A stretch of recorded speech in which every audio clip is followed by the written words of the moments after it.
One of the things that most fascinates me about superheroes is the idea that they should be considered modern American myths.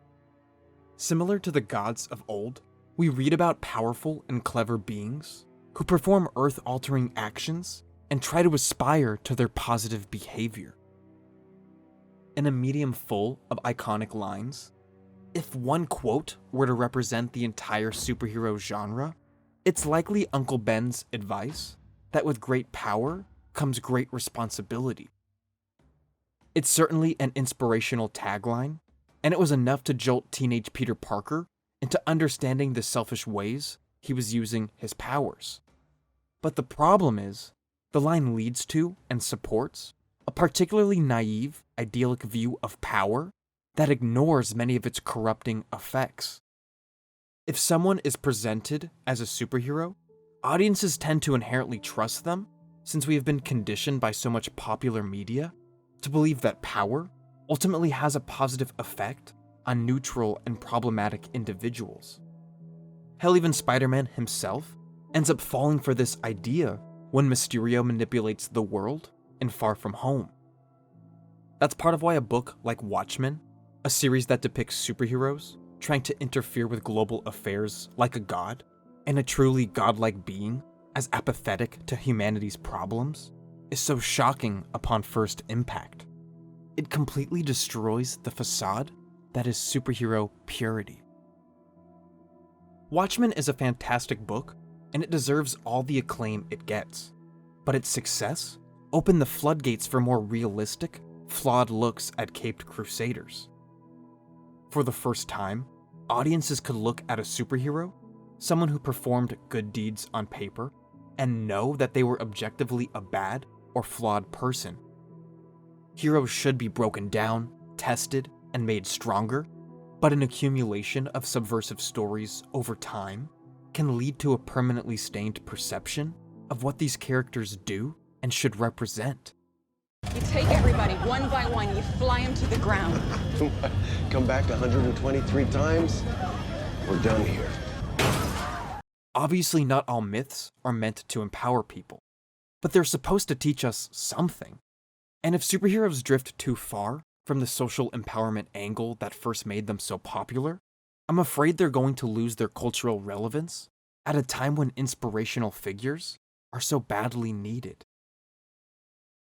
Call me basic, but Batman is my favorite superhero. He represents a lot of positive and negative qualities, but for this conversation about the corruption of superhero iconography, his self-centering worldview as a one-man war on crime feels most relevant. Batman's personalized take on justice has been handled by multiple writers, but I feel like his depiction in Frank Millar's The Dark Knight Returns, which came out roughly around the same time as Watchmen, and his actions both before and during DC's Infinite Crisis event, showcase this angle of the character from two distinct, important perspectives. A 4-issue series written and illustrated by Millar, Return sees an older Bruce Wayne come out of retirement to clean up Gotham, before ultimately achieving mythic status by fighting Superman in the very alley that birthed Batman decades earlier. It seems like a lot of people finish the dense, wordy series and immediately think, oh, Batman in a singular vision on how to run things is fascist. It is what the talking heads that represent the media and politicians insinuate throughout the series, but it's the farthest thing from the truth.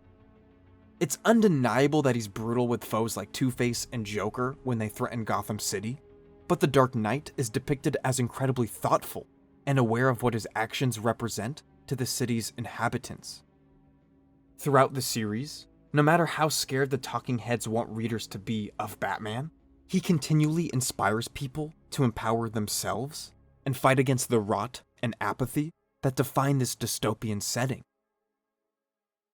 In this world, superheroes have been outlawed, with the exception of Superman, who is presented as President Reagan's errand boy to uphold the status quo. Superman proclaims to fight for truth, justice, and the American way. And what is more American than taking orders directly from the president, especially while remaining ignorant about the most plausible threat to humanity during a nuclear arms race? Obviously, this is a controversial take on Superman that shouldn't represent him across the board, but it shows how easily corruptible a character's defining morals can be. Superman allows the president to play his twisted game with Batman, evacuating Crime Alley for a pay-per-view-esque experience that would represent the American imperial spirit triumphing over an obstacle to its greatness, instead of simply taking his old friend out quietly and with some respect. If this Superman truly cared about doing the right thing, he would have confronted Batman away from the limelight, far from the traumatic spot where his parents were murdered, so the people who still found hope in the Caped Crusader could hold on to that feeling, rather than live with the resentment of seeing their idol get attacked by the country's foremost police officer. The two characters may have disagreed on tactics, but it's clear that Batman's behavior, set against the backdrop of an increasingly fragile, corrupt society, was bold enough to inspire people to act and make their communities better, whereas Superman's perspective makes him appear naive and ensures that no one else joins the fight for a better world.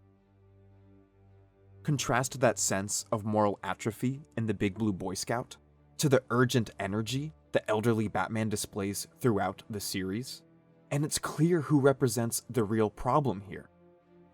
Batman may center himself and his methods in the fight for Gotham's liberation in a world where superheroes have been deemed unnecessary, but it's because he believes his morals and long-term thinking can help the next generation shape a better future, not because he selfishly thinks he alone can keep the world's problems at bay. In Infinite Crisis, on the other hand, it's Batman's self-centering nature that completely corrupts his heroic image. While he doesn't become an official agent of the state in the same way Superman does in The Dark Knight Returns, Batman's self-appointed role as global watchdog before Infinite Crisis takes on a distinctively American tint. The white billionaire who used his inherited fortune to become the ultimate weapon, instead of investing directly to enable people in Gotham to find power in their own lives, took it upon himself to create Brother Eye, an all-seeing, rights-shattering satellite that monitored the entire world and every metahuman on it. Readers can ultimately blame the corruption of the device and the creation of the deadly Omax on Alexander Luthor, but the real problem is the fact that Bruce built Brother Eye in the first place, not that the technology fell into the wrong hands. This story hit during an era where DC's heroes were incredibly hostile towards and untrusting of one another. So there is a bit of context that rationalizes how things escalated to this point, but creating Brother Eye invalidates everything Batman should represent. When Bruce Wayne vowed to avenge his parents, he started a never-ending war on crime. Sure, he may technically be assaulting people on a daily basis, since it's illegal to just hit people, but the creation of this encroaching satellite system is arguably a much more serious crime with larger impacts for the entire world than many of the heists he diffuses. Ultimately, what sets the two interpretations apart, and even makes the seemingly grittier version of the Bat more heroic, is the fact that Millar's take on the character still reads as inspiring, despite how physically brutal he gets with some of his opponents. Both versions of Batman believe that they seemingly know better than authority figures and follow through on their own twisted plans, but only one of them is directly seen as empowering rather than restricting people around him. In this context, everything boils down to character intent, and it's clear that a Batman who wants to uplift people to make a better world is more noble than one who gets paranoid and illegally collects data about every metahuman across the planet, including friends he's had for years. Another so-called superhero whose actions have real-world political consequences is the Punisher. Frank Castle was originally introduced as a brutish Spider-Man villain in 1974, but over the years, especially under the guidance of writer Garth Ennis, he's been remolded into a vigilante who will do literally anything to stop crime. Even though the Avengers often scold him for his sadistic actions, he typically has a place on their team when things get really tough, creating a sanitary image of him as a palatable hero who is ultimately accepted by the good guys. The big problem with that image is it is actually contradictory with the way the character is often presented in his own stories. Ennis's Punisher Max is set in an alternate universe where there are no superheroes, but it is typically considered the quintessential Punisher depiction and shows him truly unleashing his inner demons. Most notably, issue 21 ends with Frank mentioning a reoccurring dream as he readies for another gunfight. Mowing through his opponents, he reveals that he often dreams about a world where he has eradicated all criminals, just absolutely torn them to shreds. But even that victory isn't enough for this psychotic man.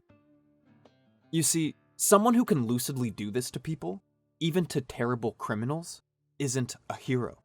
And Frank admits that those dreams always descend into him also killing innocent people, simply because he feels like his life is broken.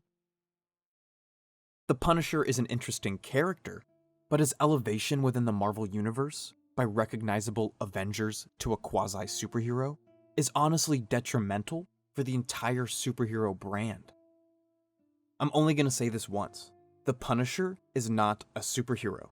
He's an unhinged guy waging a selfish, singular war on crime, which is sadly relevant and mythic sounding in its own right for broken people, but he's not trying to empower anyone with his actions, and he certainly shouldn't be looked at as an inspirational figure. So when police in the real world co-opt his symbol, and certain news personalities who are extremely close to the president don his emblem on a pin, it speaks volumes as to what these people actually find aspirational about superheroes. A Marine veteran interviewed for a Vulture article about why members of the military and law enforcement are inspired by the Punisher stated he admires the character's inability to see things in shades of gray. The long-term fan explained the fascination clearly when he said, quote, "Frank Castle does to bad guys and girls what we sometimes wish we could legally do." If anything makes Frank Castle inspiring, it's his inner strength and discipline in the face of personal tragedy, not the fact that he feels liberated to judge and kill criminals. It's a disgusting trait to idolize, one that leads to a terrifying sense of self-righteousness, and it's truly a shame there aren't more people in law enforcement exalting characters like Wonder Woman who value compassion and communication above raw strength. There's been a decent amount of outrage raised about the fact that members of law enforcement look up to an outlaw who takes matters into his own hands. But Disney can't legally ban people from wearing certain symbols. Early last year, Punisher's co-creator, Jerry Conway, blasted the symbol's association with law enforcement agencies in an interview and compared it to the insulting nature of government buildings displaying Confederate symbols.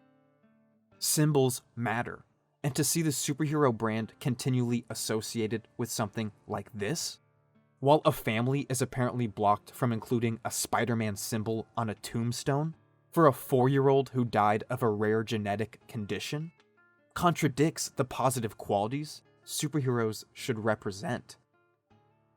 I like Jon Bernthal, and his depiction of Punisher is pretty neat. But even the way he sold the show at 2016's New York Comic-Con leans into the disgusting idea that police should be idolizing this person. And to members of law enforcement that find something with the Punisher skull, that means something to them, it means something to me. That cheering and sentiment is misguided. Disney obviously doesn't have the power to just ban this notion, but they should be doing everything they can to reverse this mental connection because it degrades the value of the publisher's truly inspirational characters. Even the Punisher knows that he shouldn't be idolized by people who want to make the world a better place.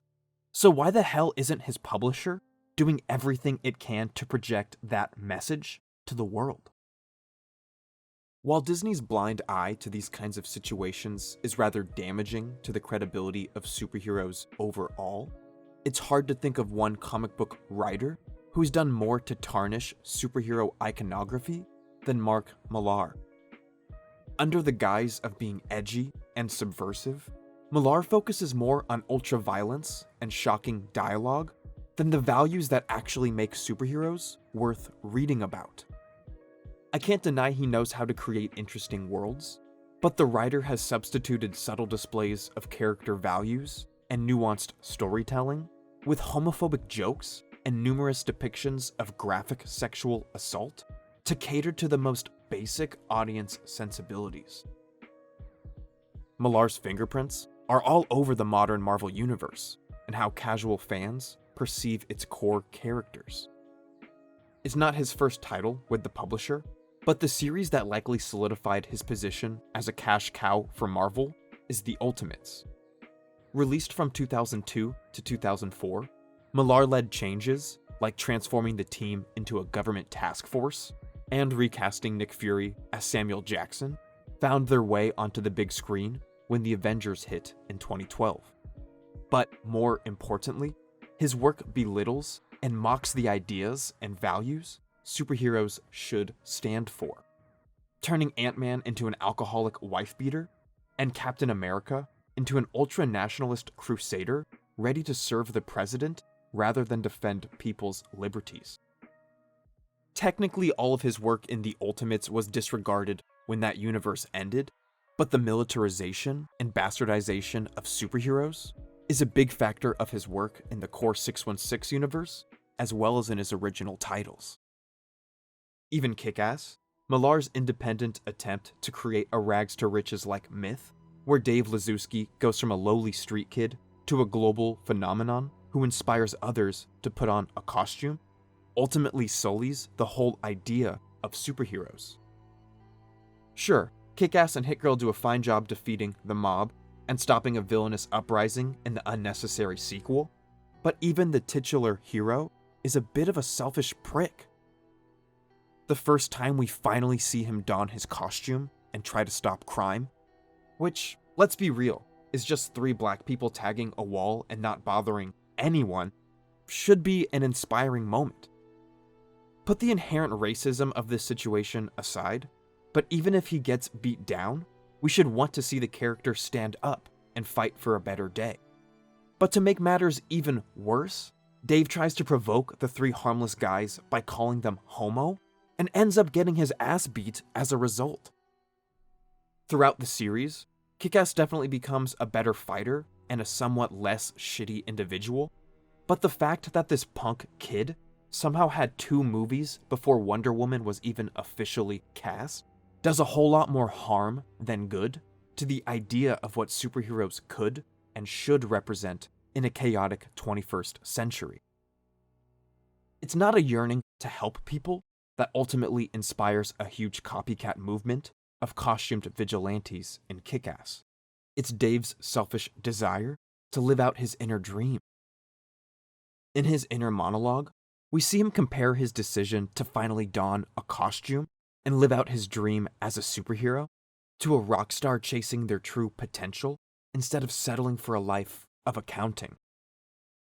There's nothing wrong with wanting a little bit of glory and excitement in your own life. But setting this entire universe around someone who is selfish instead of selfless corrupts the very idea of what superheroes should represent and why they choose to act in this world. Protecting heroes from criticism for doing things that are worth punishing simply because they're handled in a grittier, so-called more realistic fashion is a serious problem.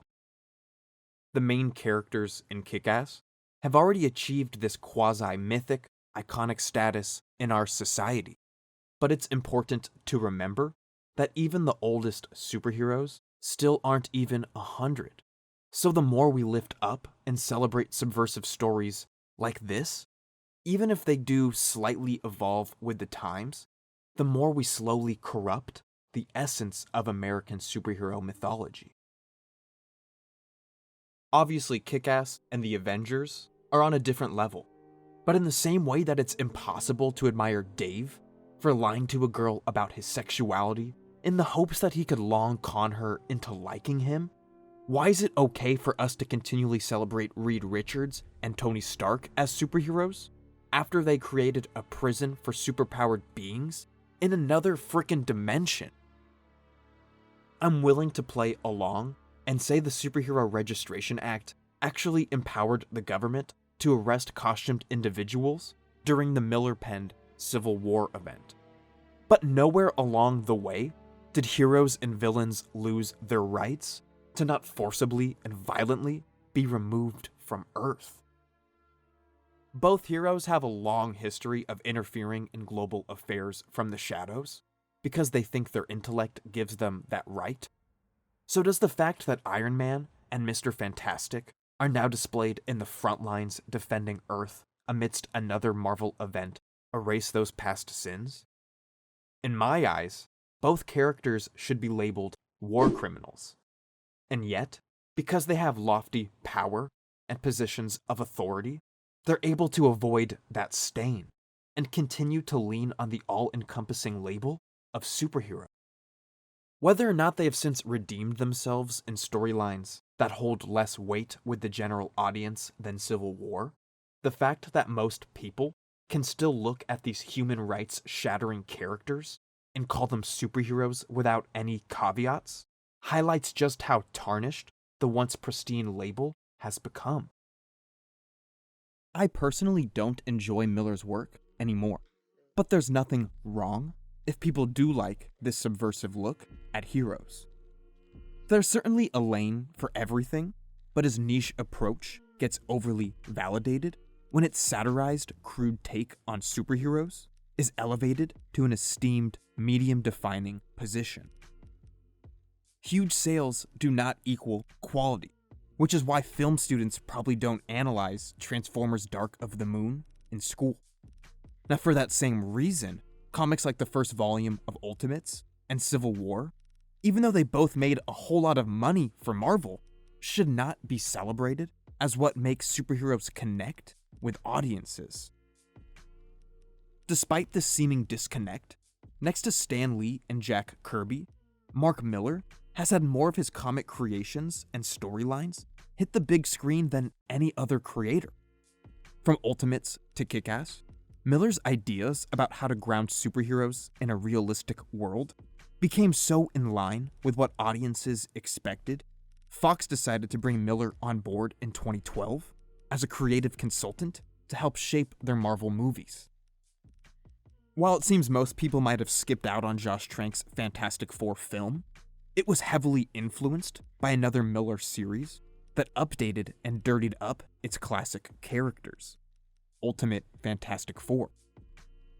While the Disneyfication of Fox seemingly voids his support role, it doesn't erase the fact that his darker, shallower portrayal of superheroes was once again elevated and codified by a major studio for consumption by general audiences.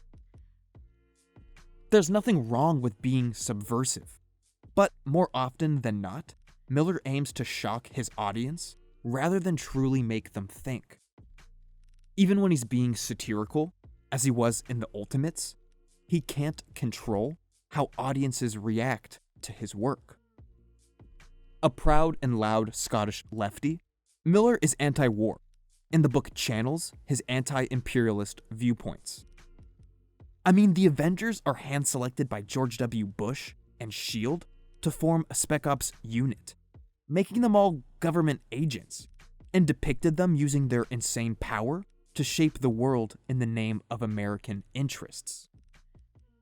Even though Millar knew he was crafting a story that used superheroes to critique asymmetrical power and the self-righteousness of the mighty, that doesn't mean everyone in the audience interpreted things that way.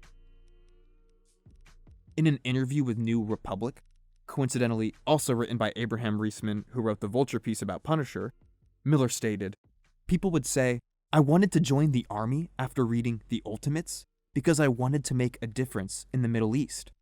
And I was like, well, I kind of meant the opposite of that. And I kind of like that though, because I do quite like it being open to interpretation. If Millar is as anti-war as he claims to be, these results should infuriate him. Sure, it's nice to create complex stories that are open to interpretation, but if a book results in real-world consequences that are completely antithetical to the author's intentions, it should be considered a failure. Life imitates art all the time, and the more we dirty up the iconic figures we're supposed to be idolizing, the harder it becomes to know what kind of behavior is actually worth aspiring to. Ironically, this whole video came about when I reread the first comic I remember actively buying in the store, Green Lantern Rebirth. I can think of two good reasons why not to talk about that book, but it feels important to quickly mention the inherent tension in the Green Lantern Corps concept. An intergalactic police squad where members are chosen from each sector to monitor and guard it. The Corps has undoubtedly performed a lot of good deeds in the DCU, but its very existence and methodology of empowering reckless, fearless deputies also leads to a fair amount of pain and destruction for the people it's supposed to protect. In the same way that so many Norse and Greek gods have been updated so their adventures will be relevant for new audiences, a thematic overhaul to the entire Green Lantern mythos feels necessary. It's not enough to simply twist things around and show Green Lanterns helping communities in a way that doesn't include violence. It's time to defund the Corps and put some of its massive power and infrastructure to better use. The Green Lanterns, and the mechanized Manhunter force that the Guardians of the Universe used before developing Lantern rings, both represent outdated solutions in the face of increasingly complex societal problems. Rather than interacting with different species and seeing how each of them want their own future to progress and investing directly in those goals, the Guardians prescribe a one-size-fits-all solution for every planet in the shape of a green laser-blasting sheriff. This isn't to say I want to see Hal Jordan and Jon Stewart ringless and working at intergalactic soup kitchens. They should still be out there saving the day and inspiring others to be fearless. But it's simply not acceptable anymore to present this powerful organization as only willing to use their resources on enforcing law and order rather than empowering each planet's inhabitants to improve their own lives. On the other side of the spectrum, that's part of why the X-Men franchise in particular feels so vibrant and relatable right now. It's not just that the X-Men are back and more prominent in the Marvel Universe than they've been in years, it's that the franchise's central concept was given a slight upgrade to make it feel larger than life and inspiring for the present moment. Not only do we see mythic figures fighting evil space parasites, we see them address cultural problems along the path to creating a better world. No matter how far the current creative teams go to enshrine the idea of the X-Men as these godly figures worthy of people's adorations for the world-changing deeds they perform, it's really the small personal actions that reinforce the image of them as inspirational beings. It's clear that comic books themselves aren't disappearing anytime soon, but superheroes need to be re-examined to remain the cultural titans they appear to be. When Julius Schwartz updated numerous DC characters to make them newly relevant in what is now known as the Silver Age, he didn't ask for permission or worry about how fans would receive things. He just did what was necessary to pass these myths forward for a new generation. And now, as we face economic upheaval and a pandemic that will impact our lives for years to come, I'm hoping superheroes will evolve all over again to reclaim the positive, iconic position they hold in American society.